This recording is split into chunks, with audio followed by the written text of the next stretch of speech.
देखेंगे electric field intensity due to infinitely long straight wire, किसी लंबे आवेशित तार के कारण electric field intensity, infinite length का तार हो सकता है, ठीक है।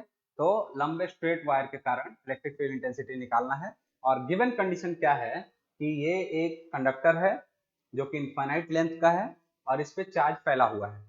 तो चार्ज जब किसी लेंथ में फैला हुआ रहता है तो आपको पढ़ाया जा चुका है कि अगर ऐसे लेंथ में फैला हुआ चार्ज है तो आप क्या लिखते हैं, इसका लीनियर चार्ज डेंसिटी निकालते हैं। लैम्डा इक्वल टू, अगर क्यू चार्ज फैला हुआ है इस पे तो क्यू अपॉन, अगर इसका लेंथ एल है तो क्यू अपॉन एल, अगर इसका लेंथ एच है तो क्यू अपॉन एच हो जाएगा। सो लेमडा यहाँ पे निकालेंगे, यहाँ से चार्ज कैसे निकलेगा, क्यू इक्वल टू, इसको इधर भेज दीजिए, लेमडा इंटू एच हो जाएगा। तो यहाँ से चार्ज ऐसे निकलता है, ठीक है। जैसे एरिया पे फैला हुआ रहता है किसी एरिया पे तो हम लोग क्या निकालते हैं, sigma equal to Q upon A, और यहाँ से चार्ज कैसे निकलेगा, Q equal to sigma into A, ठीक है। ये सब मैं पढ़ा चुका हूँ। तो यहाँ पे गिवन कंडीशन क्या है, गिवन कंडीशन ये है कि ये लॉन्ग स्ट्रेट कंडक्टर है जो कि इनफाइनाइट लेंथ का है, ठीक है। एक लंबे आवेशित यानी अनंत लंबाई के आवेशित तार के कारण विद्युत क्षेत्र की तीव्रता निकालना है, ठीक है। ये भी पूछा जाता है कभी कभी, बहुत ज्यादा नहीं लेकिन पूछा जाता है बोर्ड में 5 मार्क्स के लिए। तो इससे आर डिस्टेंस पे कोई पॉइंट है पी और यहाँ पे हमको इलेक्ट्रिक फील्ड निकालना है। तो हमने मोडस ऑपरेंडी पढ़ रखा है, यानी काम करने का तरीका क्या है गॉस लॉ का एप्लीकेशन में, कि हमको सिमेट्रिकल सरफेस ढूंढना है, मतलब गॉसियन सरफेस ढूंढना है। तो यहाँ पे देखिए कि अगर मैं एक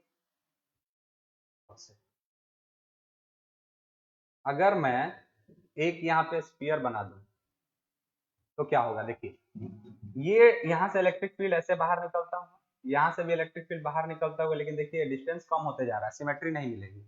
यहाँ पे डिस्टेंस कम होते जा रहा है, सिमेट्री नहीं मिलेगी, मतलब ये पॉसिबल नहीं है, स्फीयर नहीं बनाया जा सकता यहाँ पे, ठीक है।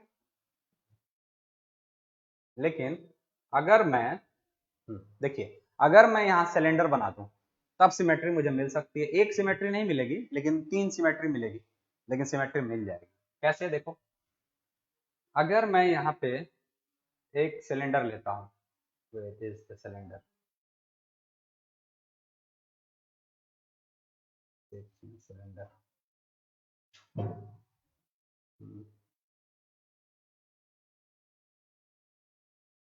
ठीक, देख लेते हैं हम लोग, ऐसे ही बना लेते हैं। अगर पी आर डिस्टेंस पे है तो इधर भी आ रही है, आर डिस्टेंस इधर भी आई है, और यहाँ से ऐसे, यहाँ से ऐसे एक सिलेंडर बना दीजिए, ठीक है। इसका मैंने इसका मैंने हाइट मान लिया h, तो इसका भी h हो जाएगा, ठीक है। तो अगर मैं लेमडा निकालूंगा यहाँ पे तो लेमडा कितना हो जाएगा, lambda equal to Q upon H. तो यहाँ से क्यू कितना हो जाएगा मेरा, लेमडा इंटू एच, ये पहले ही निकाल के मैं रख ले रहा हूँ, ठीक है। अब देखते हैं हम लोग गॉसियन सरफेस तो हमने ले लिया, कैसा लिया Gaussian surface, coaxial cylinder. Coaxial का मतलब क्या होता है कि इसकी एक्सिस, जो एक्सिस है सिलेंडर की, वो एक्सिस और इस कंडक्टर की एक्सिस एक ही लाइन पे, उसको हम लोग कोएक्सियल कह रहे हैं, ठीक है। तो we imagined a Gaussian surface in the form of a coaxial cylinder having radius r such that P lies on its surface. P यहाँ पे भी सरफेस पे है और यहाँ पे भी सरफेस पे है। तो यहाँ पे अगर चार्ज फैला हुआ है और प्लस चार्ज है तो प्लस चार्ज का इलेक्ट्रिक फील्ड कैसे होता है, दूर जाता हुआ। तो यहाँ से इलेक्ट्रिक फील्ड होगा ऐसे दूर जाता हुआ, यहाँ से ऐसे दूर जाता हुआ, यहाँ से ऐसे, यहाँ से ऐसे, यहाँ देखेंगे तो ऐसे, यहाँ ऐसे, यहाँ ऐसे, ये ऐसे, ऐसे इधर देखेंगे तो ऐसे बाहर निकलता हुआ, ये ऐसे बाहर निकलता हुआ, ठीक है, ऐसे, यानी जहां भी देखेंगे आप बाहर निकलता हुआ इलेक्ट्रिक फील्ड लाइन होगा, ठीक है। और मैंने बता रखा है कि सिलेंडर के कितने सरफेस होते हैं, सिलेंडर के 3 सरफेस, एक हो गया ये टॉप फ्लैट, ये बॉटम फ्लैट सरफेस, और ये हो गया कर्व सरफेस, ठीक है। एक वो ऊपर का टॉप फ्लैट, एक नीचे का बॉटम, और एक बीच का कर्व सरफेस, ये है सिलेंडर का सरफेस।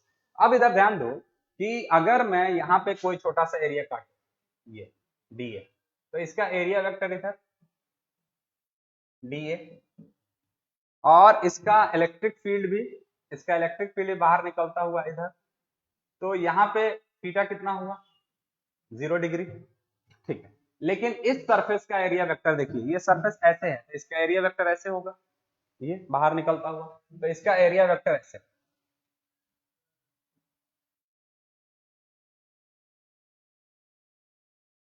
ये छोटा सा एरिया काटा तो इसका एरिया वेक्टर डी है। लेकिन इलेक्ट्रिक फील्ड नहीं बदलेगा, इलेक्ट्रिक फील्ड तो ऐसे ही क्योंकि प्लस चार्ज से बाहर निकलता हुआ, तो यहाँ पे इलेक्ट्रिक फील्ड और एरिया वेक्टर के बीच का एंगल कितना हुआ, थीटा इक्वल टू 90 डिग्री। ठीक है, यहाँ पे देखते हैं, यहाँ पे जो एरिया वेक्टर होगा वो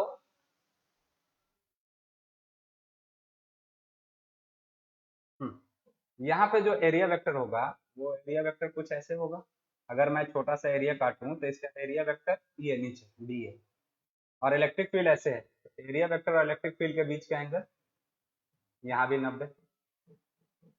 ठीक है, तो हमने दो काम कर लिया, एक गॉसियन सरफेस ढूंढ लिया और इलेक्ट्रिक फील्ड और थीटा को डिफाइन कर लिया, इसकी सिमेट्री ढूंढ लिया।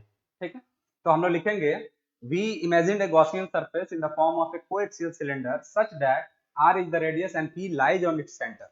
ठीक है, एक गॉसियन सरफेस की कल्पना किया गया जिसका रेडियस r है और p इसके सरफेस पे है, और जो सिलेंडर बना है वो कोएक्सियल सिलेंडर है, मतलब उसका एक्सिस और कंडक्टर का एक्सिस एक ही पे है। और अगर इसका आप फिगर देखना चाहेंगे तो मैं आपको दिखा सकता हूँ, इसका फिगर कुछ ऐसे बनता है।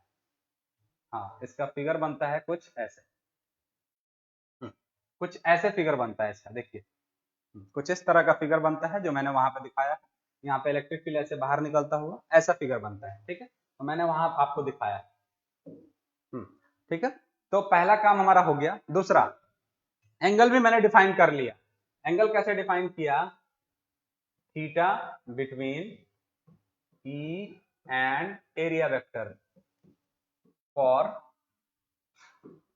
Top flat equal to 90। ठीक है, theta between area vector and electric field for bottom flat equal to 90। यानी इलेक्ट्रिक फील्ड और एरिया वेक्टर के बीच टॉप फ्लैट सरफेस के लिए जो एंगल मिला है वो 90, बॉटम फ्लैट के लिए भी जो एंगल मिला है वो 90, और थीटा बिटवीन इलेक्ट्रिक फील्ड और area vector for curved surface ये मिला है 0 डिग्री। कर्व्ड सरफेस के लिए कितना है, 0। इधर भी लोगे तो 0, इधर एरिया वेक्टर और इधर ही इलेक्ट्रिक फील्ड, तो कर्व्ड सरफेस में कहीं ले लो, इस साइड ले लो, उस साइड ले लो, एक ही बात है। ठीक है, पहला काम हमारा हो गया। दूसरा काम देखते हैं, दूसरा काम क्या करना है हमको, लेफ्ट हैंड साइड निकालना है, fluid integral E D A cos theta.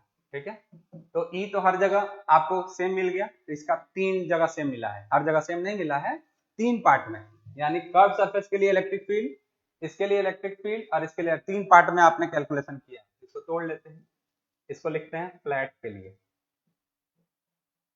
Top flat के लिए ई D A cos 90 plus bottom flat के लिए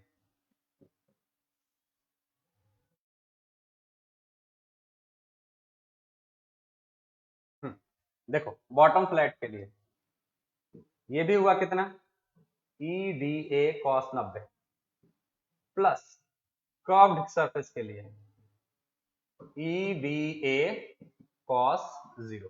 तीन पार्ट में किया तो तीन पार्ट में कैलकुलेट कीजिए, तीन पार्ट में कैलकुलेट किया मैंने। ठीक है, अब देखो कॉस 90 होता है 0, तो ये पार्ट 0, ये पार्ट 0, सिर्फ इसके वजह से बचेगा। तो देखो E D A cos theta equal to ये 0 प्लस 0 हटा दे रहा हूं, इलेक्ट्रिक फील्ड कर्व्ड के लिए हर जगह सेम है, तो ई और ये निकला डी ए, और कॉस 0 होता है 1। ठीक है, तो अब देखो E D A cos theta equal to E into area, तो ई इंटू एरिया कितना होता है 2 pi R into H, height 2 pi R H. ठीक है, ये हो गया। तो हमने दूसरा पार्ट क्लियर कर लिया, ई डी ए कॉस थीटा निकाल लिया। तीसरा टोटल चार्ज लेना है, और टोटल चार्ज तो हम पहले ही निकाल चुके हैं। यहाँ पे लेमडा क्या होता है, लेमडा होता है क्यू अपॉन एल, तो यहाँ पे एल कितना है, एच है, तो क्यू अपॉन एच, तो यहाँ से क्यू निकालेंगे तो क्यू कितना हो जाएगा, क्यू हो जाएगा लेमडा इंटू एच। ठीक है, इसको रख दो, अब अप्लाई कर दो। तो अप्लाई कैसे करेंगे? Now fourth point, apply fluid integral E D A cos theta equal to Q upon epsilon naught. ठीक है, अब देखो इसका क्या निकाल के रखा है आपने, इसका निकाल के रखे हो आप, हाँ, E into two pi R H रख देते हैं, E into two pi R H equal to Q कितना था, लेमडा इंटू एच। ठीक है, बटे में है एप्सिलॉन नॉट। तो देखिए एच से एच गया, कैंसिल हो गया, एच से एच कैंसिल हो गया, और ई यहीं छोड़ दो, जो कि निकालना है आपको, टू पाई आर नीचे आ जाएगा, तो lambda by two pi R into epsilon naught. So this is the electric field intensity due to a infinitely long straight wire. ठीक है, अब न्यूमेरिकल बनाने के लिए ये हो गया आपका प्रूफ, 5 मार्क्स के लिए क्लियर हो गया। लेकिन न्यूमेरिकल बनाने के लिए मैं आपको एक शॉर्टकट देता हूँ, इसे गुणा करते करते आप थक जाइएगा। तो मैं आपको एक शॉर्टकट देता हूँ, ई इक्वल टू, एक काम करो, lambda by two pi epsilon naught into R, 2 से मल्टीप्लाई कर दो और 2 से डिवाइड कर दो। ठीक है, तो ये क्या हो जाएगा, lambda equal to, E equal to 2 lambda, electric field equal to 2 lambda by 4 pi epsilon naught into R. ठीक है, अब देखो इसका क्या फायदा हुआ, इसका फायदा ये हुआ कि जब भी आप फॉर्मूला यूज करोगे ना, तो 1/4 पाई एप्सिलॉन नॉट का वैल्यू आपको पता रहेगा। ठीक है, तो आप सीधा सीधा लिखोगे 9 इंटू 10 का power 9 into 2 lambda by R, और डायरेक्ट आप निकालोगे जल्दी जल्दी। ठीक है, तो this is for numerical, this is for numerical.